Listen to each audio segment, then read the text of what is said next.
Hey, and welcome to Fit Me Turo Fitness Podcast, a podcast for people who want to get no BS information about fitness and know that fitness is about so much more than losing scale weight.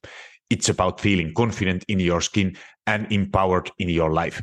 I'm your host, Turo Virta, personal trainer, strength and nutrition coach, and most of all, a husband of my beautiful wife, Miriam. Each week, my guests and me will give you some no BS fitness tips and motivate you to take action in your own personal fitness journey as we talk about nutrition, exercise, mindset, personal development, and executing in life with enjoyable but still effective strategies. If your goal is to look better, feel and be strong and experience transformation from inside out, you, my friend, are in the right place. Thank you for jumping in, and now let's jump into today's episode.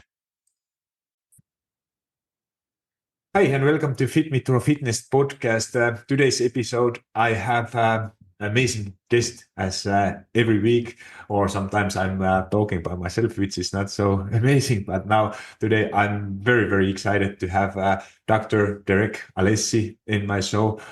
So before we start, I tell you what we are going to talk. Welcome to my show, Dr. Derek. And if you don't mind, introduce yourself shortly. Who you are, where you live, and what you are doing. Sure. Well, thanks for having me on. I do appreciate it. In terms of where I live and where I'm from New York. In fact, I'm in upstate New York, Buffalo, New York. My background is I'm an exercise scientist, so my PhD is in exercise science.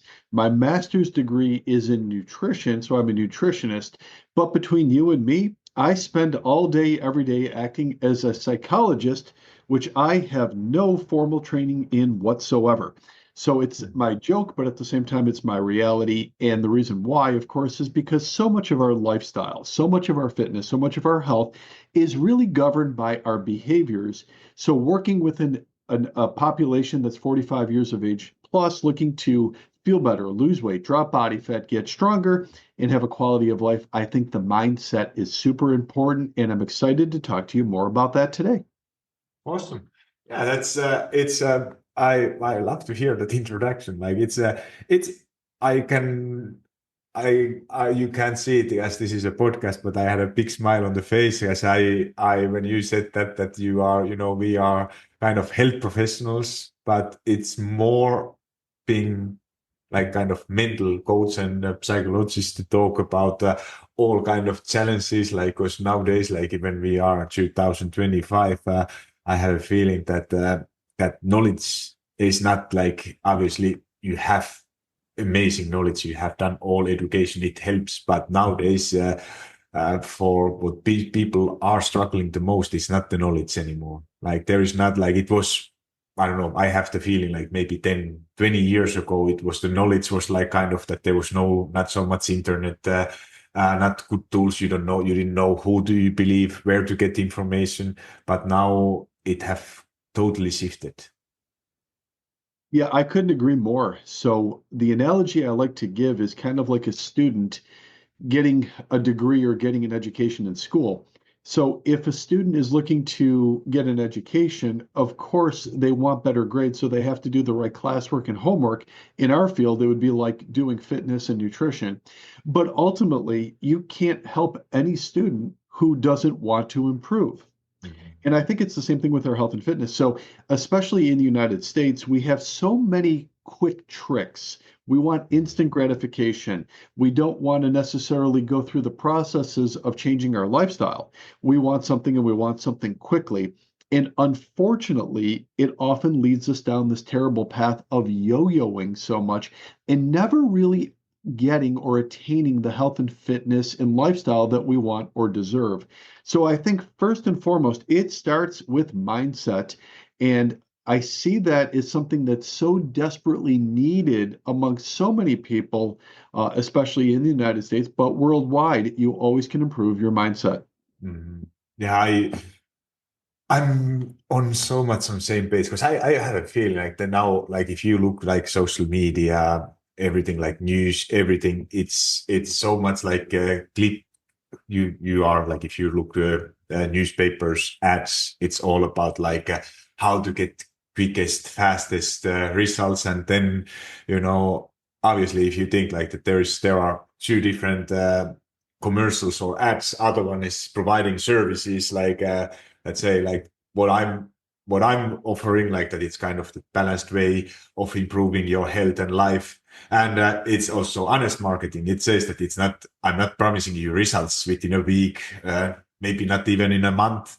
It goes, honest truth is that the real result, real change, it takes time. It takes weeks, it takes months. But if you think like, let's say 12 months from now, where you are, I think that if you are chasing, like you said, those quick fixes, getting everything, losing the fastest or the most amount of weight within the first 30 days, if you look results, if you look where you are in 12 months from now, with that slow approach is a lot better. And that is so hard to convince people that it's actually your results are faster when you start a bit slower and with more sustainable methods. Yeah, without question. In fact, I couldn't agree more. One of the lines that I'll use with a lot of my private clients is I am less concerned with how much you weigh in the next 30 days, but more concerned about the next 30 years, Oh yeah. right? Because I don't want you to struggle with this. I don't want you to yo-yo, and I want you to have more success and control over your long-term health. So that's super critical, super important. Also, too, you made a good point starting too fast too soon. Well, in school, if I was in first grade, grade one, and I want an education, I can't say, well, just give me 12th grade information or give me graduate school information. I might want it, but I'm not ready for it. So if I'm in a good school system, I will get challenged and pushed, but only as a first grader until I get to second grade and third grade and so on and so forth. And honestly, there is nothing different about that than there is about health and fitness. Whether it's the fitness side where you're trying to get into the gym and do more exercising, or even nutritionally, especially here in the United States, we see people that say, hey, I have these New Year's resolutions. I'm going to eat perfectly the whole year. Well, let's start. The whole year is great, but let's start with just today. And if we Mhm. could get through today, we could talk about tomorrow. So you have to progress with that over time too. And if you do so, you'll have a successful lifestyle. Mhm. Yeah, because that's it came like now this episode is coming out in beginning of January, and as we are recording, it's 8th of January, and I was reading actually funny fact, National Quitters Day, and that is January 10th. So that is the average time where people who are make New Year resolutions that they are quitting. So that tells actually pretty much about how those often for, I would say, I think it was mentioned like it's like a 95% of people or something. And like, I can't remember now how many people are quitting by January 10th. So that is a pretty drastic or surprising number. I saw the same thing. Yeah, it's mind-boggling that 10 days into the new year, most people have either abandoned it or quit altogether their goals, and they're already looking at 2026. Yeah. We're only 10 days into the year. Yeah. Now, when you look at that, in my opinion, I think a big part of it is it's great to have yearly goals, but most people, once again, that is too large. Yeah. If you think about how to pull a year off, that's hard to do when you don't have any history or success of doing it. I would start with the day. Just go one day. Let's see if you can make some great changes and improvements today. And if you can, of course, we're going to look at tomorrow. And if you put enough of those together, next thing you know, you're moving through the year. You're moving through really your life with much better success. Yeah.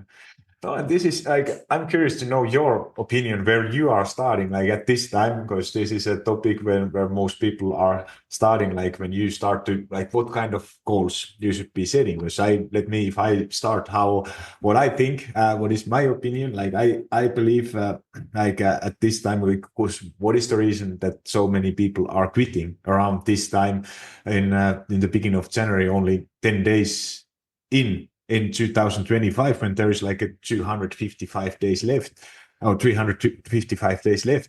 And I think that is that like, because we talked earlier, knowledge is not the problem. And then there are so many things people know, or you know that you should be doing. You should be eating well, you should be exercising, you should be walking, you should be sleeping well, you should have do all these, like maybe there's like a 10 different things what you think, and then you heard that okay, you should strength train 3 times a week, you should sleep 8 hours per night, you should eat X amount of protein, you should have a certain amount of calories, you should do so many things. And if you are currently not doing any of those, it's so many new things. And you don't have to wonder that you end up quitting, because why people are quitting, because it's getting overwhelming. And often why that is, then what is that overwhelm is causing? Like if you have 1,000 things to do, how I would say 99% of people are reacting, they end up doing nothing. They just quit it. It's a lot easier to stay where you are and say that, okay, time is not the right, I start maybe next week, next month, next year, when situation is getting a bit easier, because, things are happening in life. There is a lot of stress. Somebody's getting sick, yourself, family member, there's a busy period at work, whatever reason, or you just feel like that you don't have that willpower. And I feel like that is the most like kind of feeling guilt by ourselves, like that you can't do everything what you should be doing. And that is what is causing that most of the people are quitting. Yeah, agreed. So I think a lot of people start with a goal. They'll say, I need to lose 20 pounds, 30 pounds, 50 pounds, 100 pounds. So we all start with goals, but you won't have long-term success if you still picture yourself as the old person trying to do something that's unnatural. So my example for that whole thing is many people that come to see me will say, oh, I'm not an exercise person. I'm not a person that diets. I'm not a person that wakes up early. I'm not that type of person. However, I need to try a fitness program. I need to try a nutritional program. Okay, fine. That's where we all start. However, you have to change the mindset, Turo. We have to get to the place in which, you know what? I am a fitness person. I am a healthy person. I'm a nutrition person. I always eat a good diet. I don't miss workouts. I always drink my water. I always prioritize sleep. I always make the right decisions. So when you make that change in your brain, when you change it in your mind, it makes it easier because you start doing the thing that a healthy, fit person does. Once again, it's the same as school. I can't think I'm a bad student cramming for a test because my grades are not going to reflect that for the long term. I have to convince myself, you know what? Maybe I was a bad student before, but now I'm a good student. I'm becoming a great student, and I prioritize my classwork and my homework. I take it seriously. Grades are important to me, and I have the right behaviors. And guess what? My grades go up. It's identical in school, in health and fitness, or really for anything, for every discipline in life. Mhm. Yeah, no, it is, and but it's still so funny how we tend to take like that mindset, like what you are like, because it's I feel like that we talk ourselves out of doing something what we naturally maybe we are not. It's a new habit, something like that, And what I it just came to my mind, like a conversation I had actually today morning with one of my clients. Like she was one of the very few who actually started in late November, and now within like almost 2 months in, 1.5 months in, she told me that she hasn't lost, like now she lost initially a little bit weight, but now during the Christmas time that she have gained everything back, and now she have to go to an extreme like a cleanse diet. And I was like that, no, dude, are you really sure? Like, because it's not like you can lose weight. It's not a big magic. Like even if it's in a short term, you just eat as little as possible. You cut all carbs out. You can go to sauna or hot tub, sweating everything out, and scale is showing lower number. But understanding that this is not, or in extreme cases, like what I love to use is that cut your one leg, one arm off, you lose weight rapidly and instantly. But it's not going to make you feel better. It's not going to get you that feeling. What is that kind of that number on the scale? What you are aiming for? What is that representing? Because if you, let's say, your goal is like losing 20 pounds, 15 kilos, whatever. But if you get, even if you get that end result, you lose, it's a great thing. But if that doesn't make you feel the way how you think it should make you, because it's often, especially with the women, uh, my experience is that it's coming that number on the scale, what they have, like goal weights are great. I don't say that they are bad, but that number is often, it's representing something from the past. Like it's the feeling what maybe you were in your 20s or 30s. You women, they were able to fit into that one specific dress, what they still have in their closet for 20 years, but they haven't been fitting into it. And they were thinking, and they are remembering that time, how they felt at the time. And now 20 years after, or 10 years after, you still think that when I reach that number on the scale, I will feel the same way, because that at the time I was feeling amazing. And that is, for me, what is causing actually those problems, because it's not your situation is not the same at the age of 45 or 50 than it was in your 20s. Yeah, no doubt. You have different factors as you age, and you have to do something that's appropriate for your age. To kind of continue on with your story, and I've been in that situation before myself.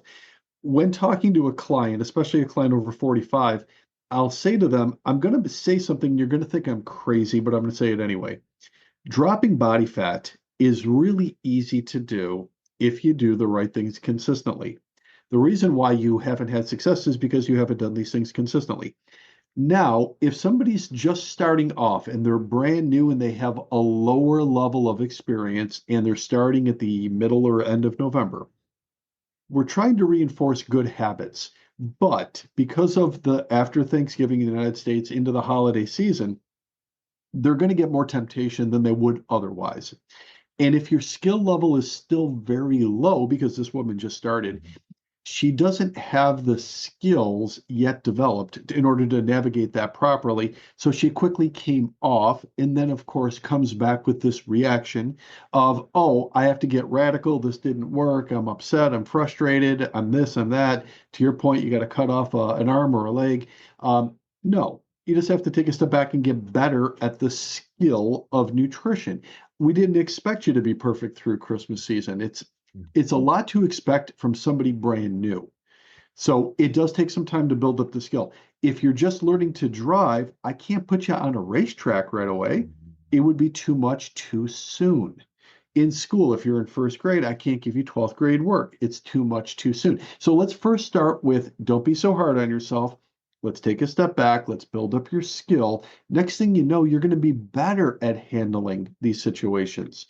Now, mind you, just for a little personal story, for me, it started 35 years ago. In fact, I wasn't going to be an exercise scientist or a nutritionist. I was going to dental school. And the reason why, of course, is because I was very heavy. I was 244 pounds of weight in high school. So I was very heavy, very young. So I've been doing this now for 35 years.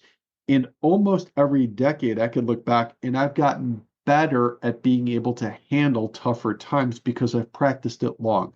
So when people ask me, how long did it take until you were really good at controlling your own nutrition?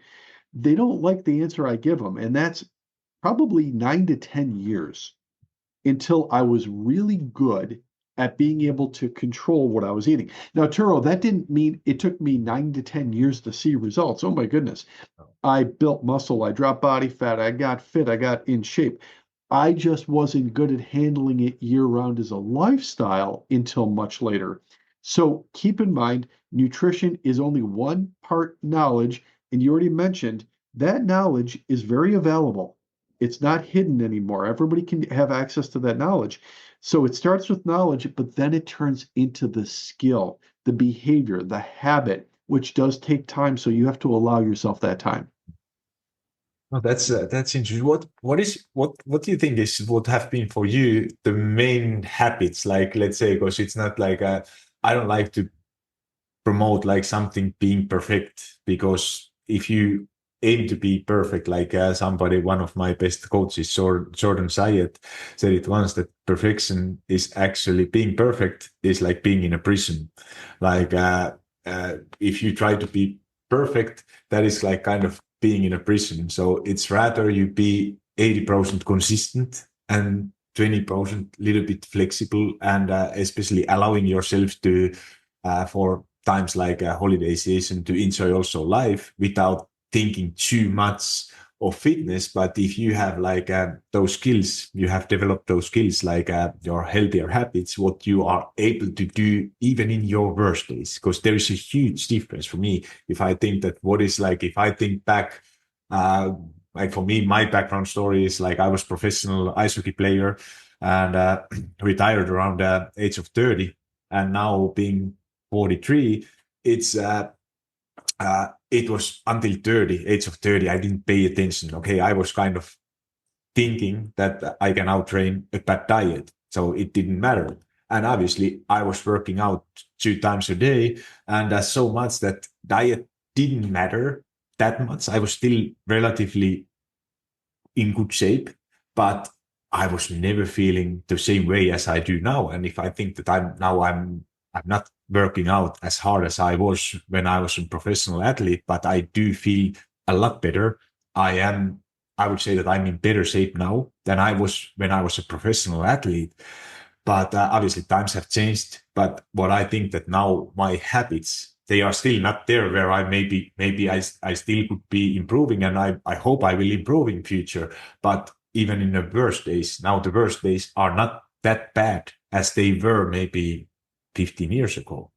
And that is, I think, is the key of that skill set. What you are, like you said, for you, it took 9 to 10 years. And I can agree, for me, it has been more or less similar kind of journey and that time frame. Obviously, it's for every person different. You see results a lot faster, but being building those new habits and especially going away from old habits, that takes a lot longer than we would like. Yeah, so I do agree. There's no such thing as perfect. It's always about progressing and getting better. Also, too, I try to meet clients where they're at, what level they're at. And if somebody's a professional athlete, Turo, I'm going to expect more from you because honestly, your career, your training, your experience has led you to a higher level. Of course, you're going to pull off a higher level. But if I have somebody and they're part of the general population, they're an office worker, they're an attorney, they're an accountant, they're a business person. I can't expect them to be an Olympic athlete. Oh, no. I can't take, they didn't ask for that. They didn't ask to win a gold medal. They didn't ask for that. What they asked for is how do I lose some weight? How do I feel better? How do I look better? How do I start getting this under control? Because it's important to me. So we do have to make some changes. So, yes, of course, I think there is some wiggle room. In fact, any diet that I put together for people is going to be some times in which it's not good nutrition. I think that should be built in as a strategy. Now, I don't think it should be something that you don't monitor and something that gets out of control, but it's got to be part of a sustainable strategy. So, in other words, I'm a big fan of making sure that the training is correct, the nutrition is correct, there is some supplementation to help and give convenience, and lastly, there has to be some type of accountability to a third party. So all of those are in check. A person is going to improve no matter what. Mhm.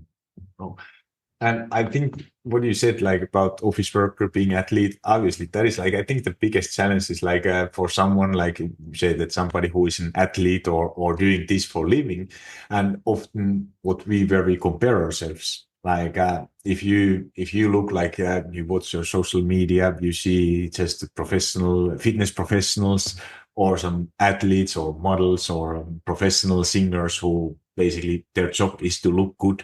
And if you think that their priorities, like health and their own fitness, is there, I would say maybe one, two, three.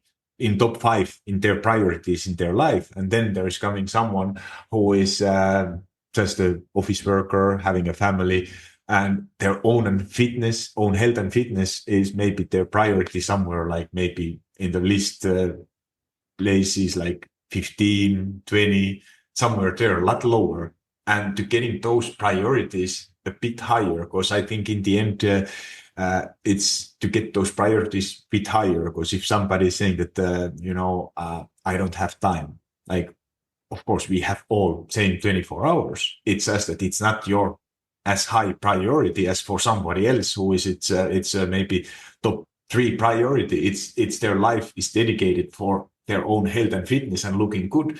It's then you compare yourself with that kind of person who has totally different priorities, different kind of way of living. So that's not realistic. But when you start those kind of setting those priorities, what is possible for you, how much time you have available? Because if you say that you don't have time at all, that I start discussing that that's not true. That it's if you have maybe you have 1 minute, maybe you have 10 seconds, maybe you have 5 minutes, maybe you have 30 minutes.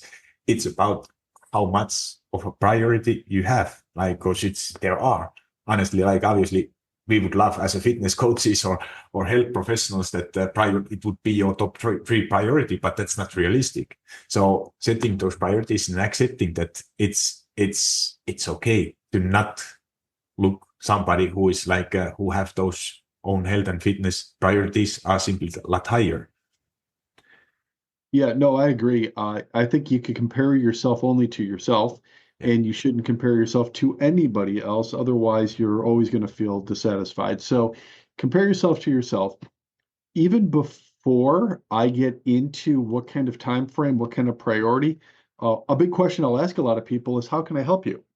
So if you have dieted before, if you have joined gyms before, if you've done um, surgery before, a lot of people are on different things like GLP-1 drugs, Ozempic, Wegovy.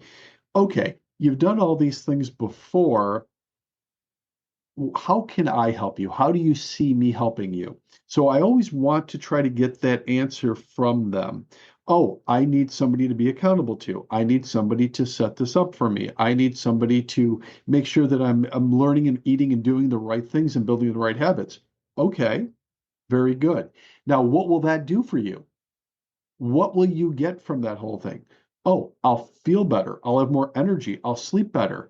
I'll be more productive at work. I'll be more energized throughout the day. I'll be more available and have more energy for my kids or my family.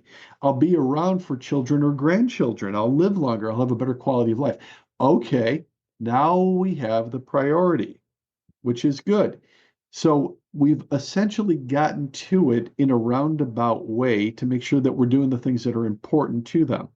Now, clearly, just like in school, I can't hope to improve my grades without spending any time. I can't go to the teacher. I want better grades, but I'm unwilling to do anything. I'm not going to spend any time studying. I'm not going to spend any time going to class. A teacher would say, well, how could you possibly expect better grades? It's the same thing with fitness and nutrition in our body too.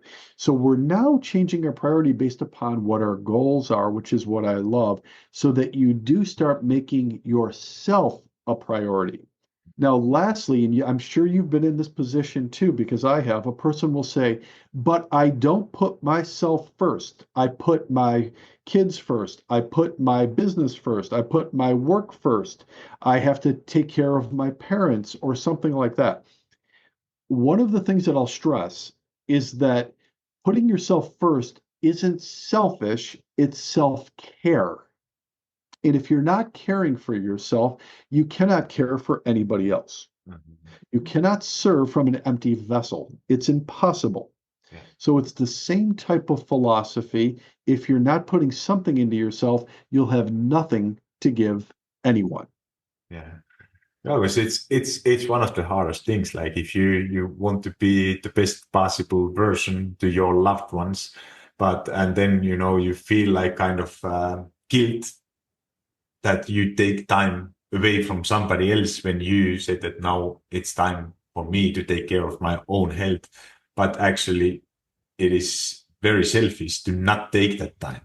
And because for me, where it leads that you are not present with your family, with your loved ones. You don't show your best side. If you are struggling yourself, how you can expect to be the best possible version of yourself to people or the more important tasks.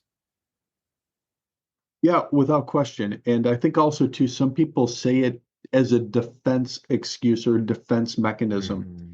Now, if you said to me, I'm going to go brush my teeth, and I said, no, why would you spend time on yourself? That's selfish.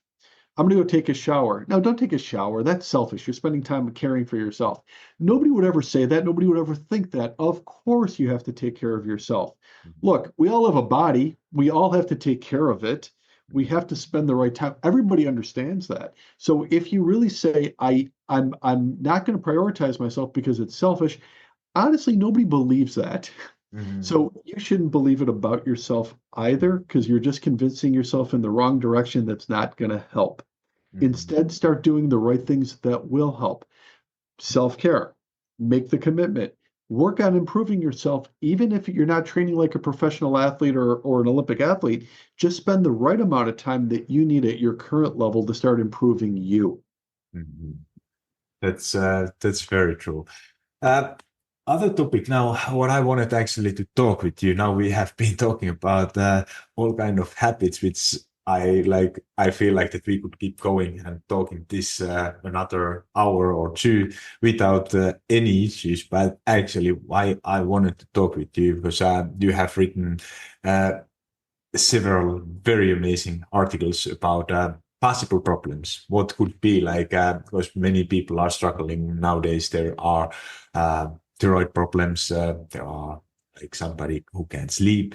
And I want to talk about thyroid health. And could you explain shortly, like what is first of all thyroid and what function it has in our body and how it's affecting us? Yeah, so the thyroid is one of those very misunderstood glands in the body, especially in the United States. Many people, when they come to see me, will be in a state of what's called hypothyroidism, or the thyroid is slowed down in not producing the right amount of hormone or TSH hormone properly. Now, many people will start by saying, because my thyroid is hypo or low activity, that's why I'm gaining weight. And once again, I'm always referring to the United States because that's where I live and that's what I know.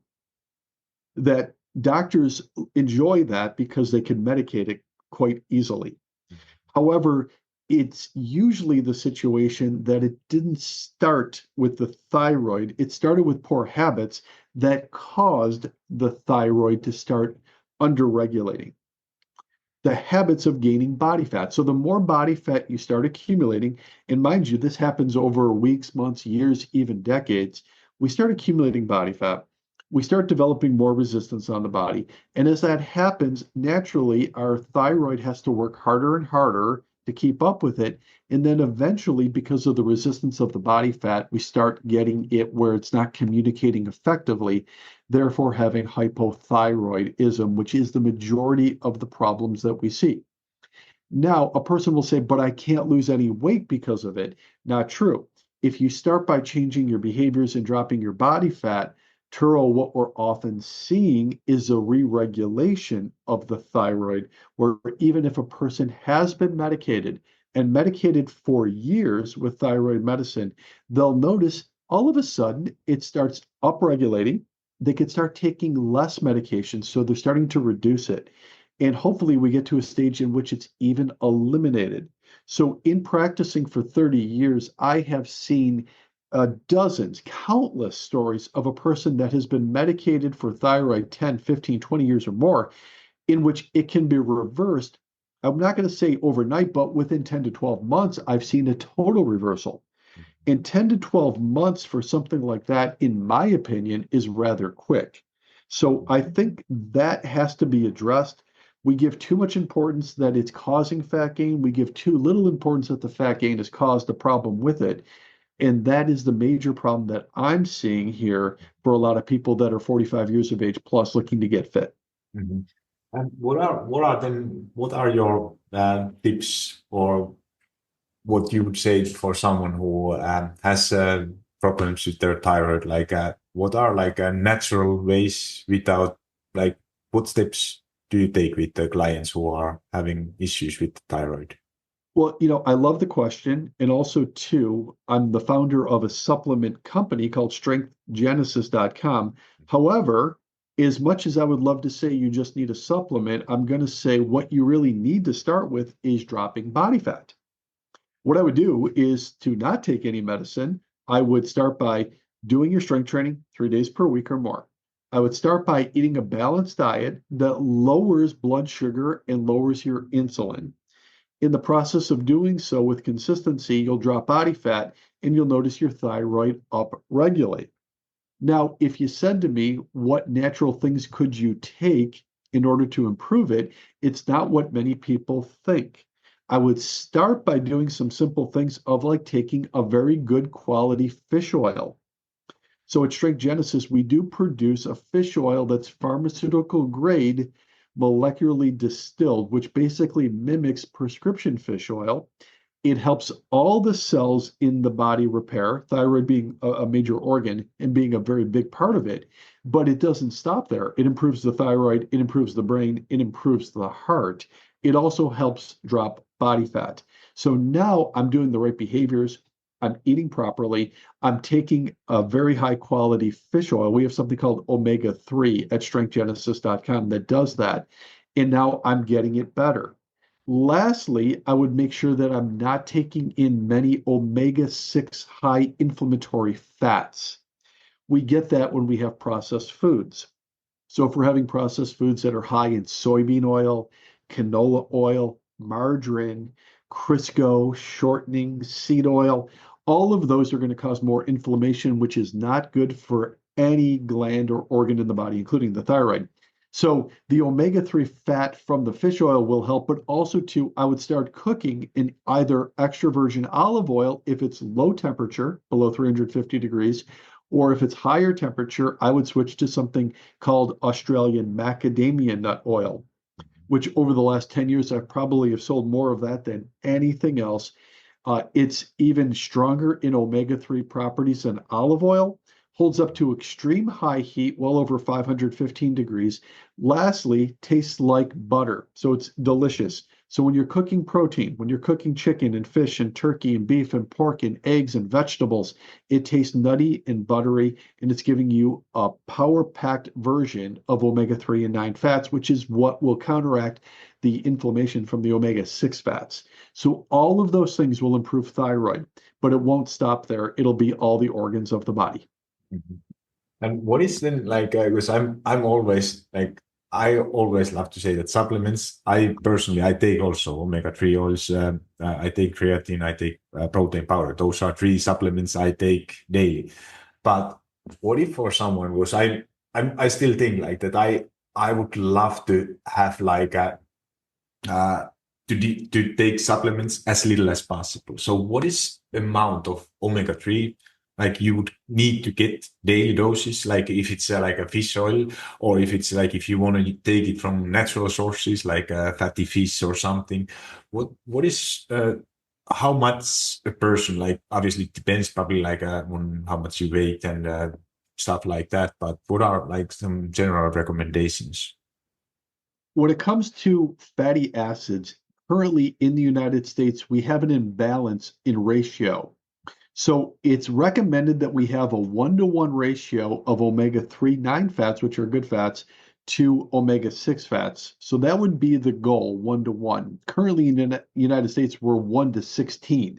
Mm. That's how imbalanced we are. So if we started taking more of the good fats, like the prescription strength pharmaceutical grade fish oil or the macadamia nut oil, we could take it for a long time to try to correct the ratios.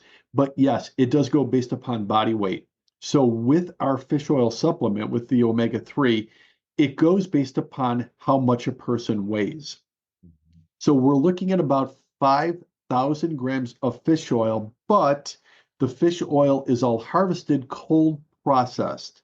So cold processing, which is what the pharmaceutical companies started doing, preserves the good omega-3 fats from the fish oil. Unfortunately, most people in the supplement industry heat up the fish and ruin the oil. Therefore, they don't get the omega-3s and 9s that they really want. So it always has to be cold processed.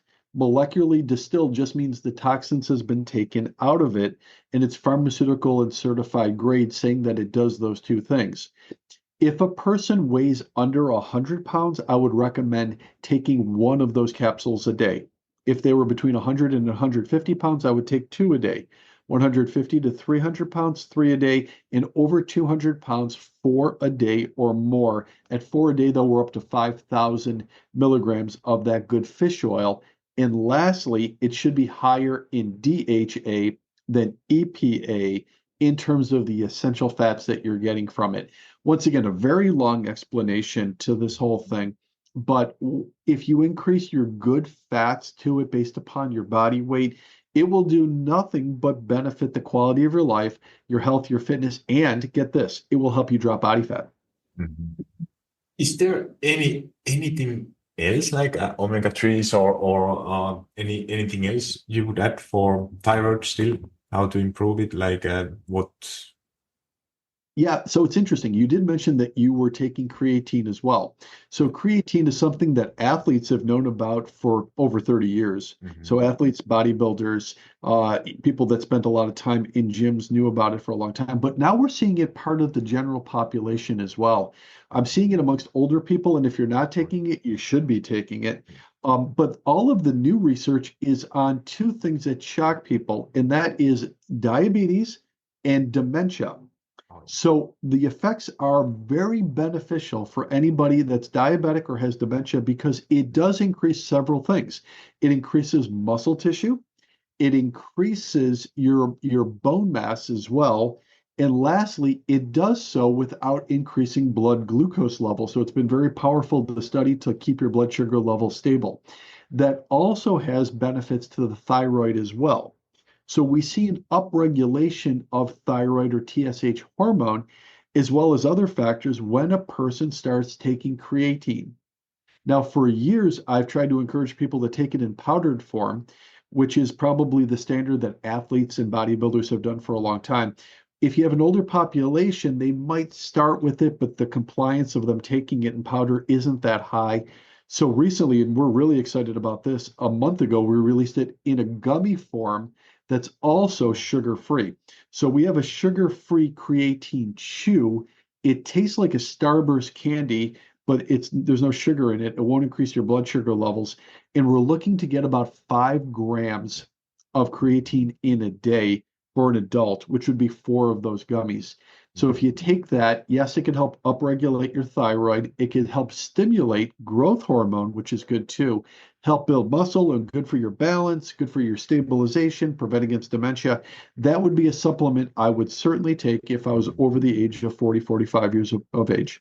Yeah, no, that is something like what I heard too, or what I have been reading for recent studies that creatine there is all the time, and it's the most researched supplement. There's all the time coming even new studies and with the possible benefits of especially kind of dementia, that kind of things, because it has been like it's still. Like I think in fitness and health, it's kind of it has a reputation like a muscle building supplement. And if somebody is like that, but I don't like women over 35 that who still might be scared that I don't want to end up looking like a bodybuilder, and that is like which is, by the way, it's not the case. Like how what I feel like creatine, it does help it boosts your training, it boosts your strength training, but it's not like and obviously it gains it stores a little bit water in your muscle. So probably like you will, at least for me, it was in the beginning, like I gained, like most people, you gain a little bit scale weight of doing it because as you know, it stores a little bit water, but it stores in a right place. It doesn't store water in your belly fat or something. It stores a little bit water in your muscle. So basically your muscles only look a bit better, but it's not that you start suddenly looking like a bodybuilder. But and it's how it helps boost your training performance is like that you are maybe able to do maybe 1-2 repetitions more what you were able to do before, but it doesn't change too much. It just helps with the training performance, but especially those health benefits, like you mentioned, dementia, all other things which are kind of relatively new in a sport in health and fitness field, and all the time, like you said, new studies are coming out. Yeah, no doubt about it. It will not build a ton of muscle fast just by taking it. There No. is no risk of that in whatsoever. So I've heard the same thing that you have. A woman especially might say, or even sometimes a man would say, but I don't want to build that kind of muscle. Honestly, we're not talking about the same thing. We're talking about the improved ability of having some strength and some muscle as you're aging because you're naturally losing it. We are not talking about anabolic steroids here. Oh, We're talking about creatine, which you're going to get from your protein sources anyway. We're just getting it in a concentrated format. So there is no risk whatsoever of that happening. yeah. Yes, it is the most studied and safest supplement of all time. There is virtually no known side effects of it. Your body will eliminate any high levels of it. It's a great thing to be adding to your program. Now, we were talking a little bit off the air.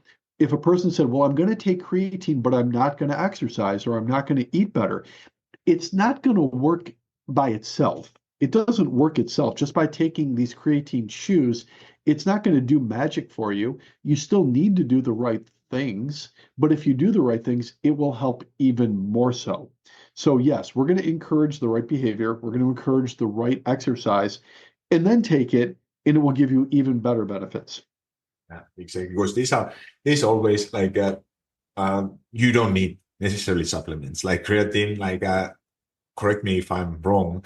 I think it's pretty a high number to get same amount of creatine. Like you said, it's you can get it all the time from your natural foods, but especially if you don't eat a lot of meat products, you don't get it naturally that much. So it's very hard to get, like depending on meat, but you have to eat like a half kilo, 500 grams of meat to get that same amount of 5 grams of creatine per day. And if you are not like, I'm not a big meat eater, I eat maybe 2-3 times a week at most meat. Some weeks it's maybe once in a week. So it's not too much. So naturally I don't get it that much. And for me, it have been very, very helpful.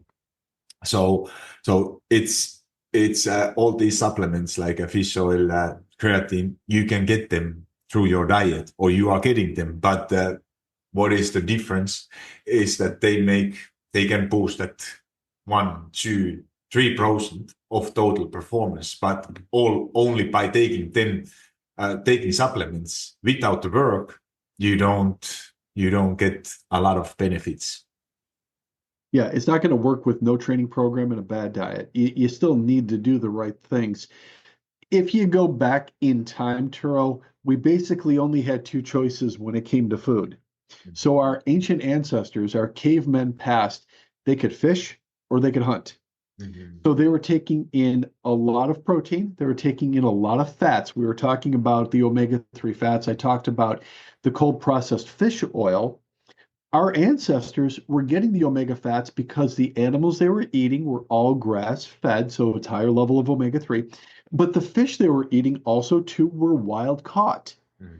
In the United States, we're not eating as much wild caught. We're eating more farm raised, which doesn't Mhm. have the same amount.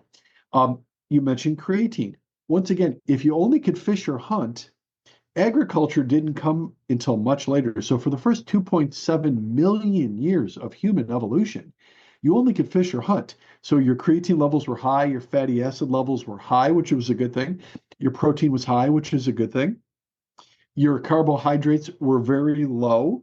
You might be able to eat a plant or a shrub. You couldn't live on it, but you could eat it to hold you over until you could fish or hunt. And diet wasn't a problem. We were evolving. We were developing. Good things were happening. Now, especially in today's modern society, it's anything but that. We're not taking in too many great sources of protein. We're not taking in too many great fats. We're not taking in creatine the way our ancestors used to. Our meat quality is not as high. Our fish quality is not as high. And we're not having the abundance that we used to have back then. We're having more ultra processed foods. So all of that plays a big role. And that's why supplements done right can make all the difference in the world in not just helping somebody lose body fat. That's the easy part. Yeah, you can take some supplements and help you drop body fat, but ultimately, how to affect your health, to feel better, to look better, and to be healthier for the long term. That's why it's so exciting. Awesome. Time is going so quickly, and as I think we could keep talking for hours. But as I want to keep these episodes short, for anyone who is just about to start their journey to finalize what we just talked, what action steps, what we talked, like for building habits, right, finding right supplementation, what steps you would take, Derek?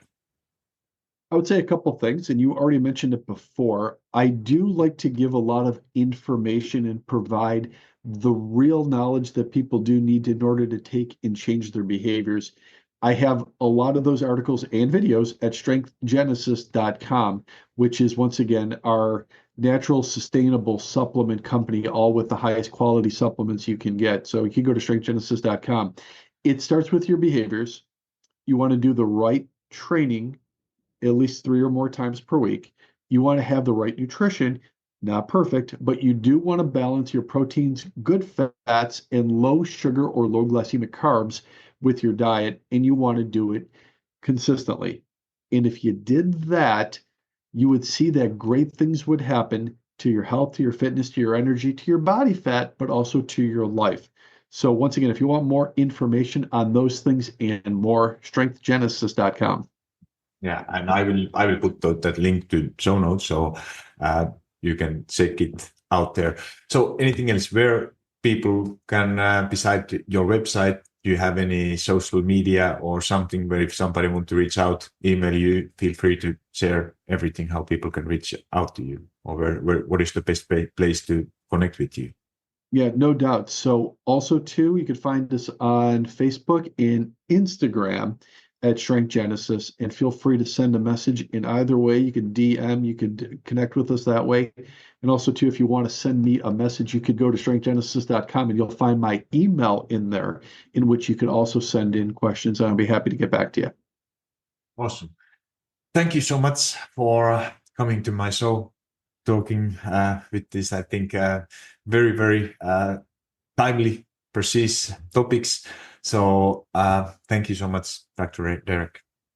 Turo, thanks for having me on. This was a lot of fun today. I really enjoyed it. Yeah, me too. Thank you so much. Okay. Hold up, friend. Do you love Fit Me Turo Fitness podcast? If so, the best way to say thank you is to subscribe to the podcast and leave a review on iTunes. I know every podcaster wants you to leave a review, but it's because those reviews help the podcast to reach more people.